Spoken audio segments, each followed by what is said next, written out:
ಹೇಳೆ ಅವ್ನ್ ಹುಡ್ಕೊಂಡು ಮರ್ತವ್ರು ಬಂದಿದ್ದಾರೆ. ಬರ್ತೀನಿ ಹೋಗು, ಯಾಕೆ ಹಂಗ ಅರ್ಚ್ಕೋತಿ? ಪ್ರಾಣ ಹೋಗೋ ಹಂಗೆ.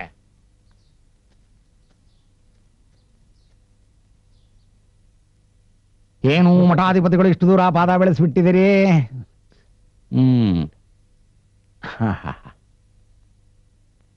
ಮಠದ ಶ್ರೀಗಳು ಕಾಶಿ ಯಾತ್ರೆ ಹೋಗ್ತಿದ್ದಾರೆ.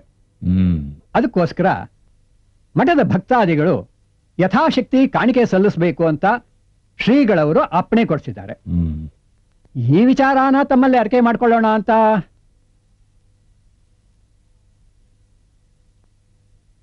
ನೋಡಿ, ಕಾಶಿ ಯಾತ್ರೆ ಅಂದ್ರೆ ಸುಮ್ಮನೆ ಆಗೋದಿಲ್ಲ, ಖರ್ಚು ತುಂಬಾ ಆಗತ್ತೆ.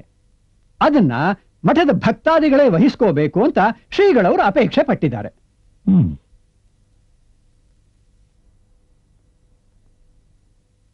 ಕುಪ್ಪಣ್ ಭಟ್ರೆ, ಮಠಕ್ಕೆ ಅಂತ ಜಾಸ್ತಿ ಏನ್ ಕೊಡ್ಬೇಕಾದಿಲ್ಲ. ಮಠದ ಬಾಕಿ ಉಳಿಸ್ಕೊಂಡಿದ್ರಲ್ಲಿ ಮಠದ ಶ್ರೀ ಗುರುಗಳು ದಿವ್ಯಜ್ಞಾನಿಗಳು ಅಂತ ಕೇಳಿದ್ದೆ. ಅನುಮಾನವೇ ಇಲ್ಲ.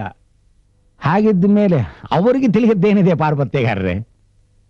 ನಿಜ, ಅವ್ರಿಗೆ ತಿಳಿದೇ ಇರೋದು ಏನೂ ಇಲ್ಲ. ಅಂದಮೇಲೆ ಈ ಕುಪ್ಪಣ್ಣ ಭಟ್ಟನಿಗೆ ಸಾಲ ತೀರಿಸೋ ಶಕ್ತಿ ಇದೆಯೋ ಇಲ್ವೋ ಅನ್ನೋದು ಶ್ರೀಗಳ ಚಿತ್ತಕ್ಕೆ ಹೊಳೆದಿರಬೇಕಾಗಿತ್ತಲ್ಲ.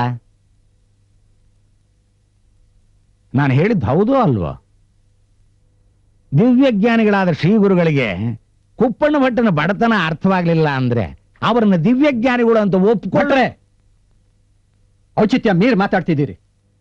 ಪಾರುಪತ್ಯಗಾರರಿಗೆ ಸಿಟ್ಟು ಬಂತು ಅಂತ ಕಾಣುತ್ತೆ. ನಡೀರಿ ಏಜೆಂಟ್ರೆ, ಯಾಕೋ ತೀರಾ ಅತಿ ಆಯ್ತು.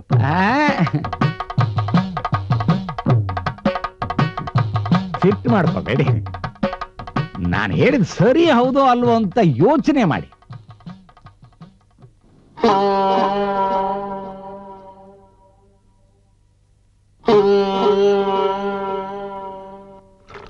ಹಾಲ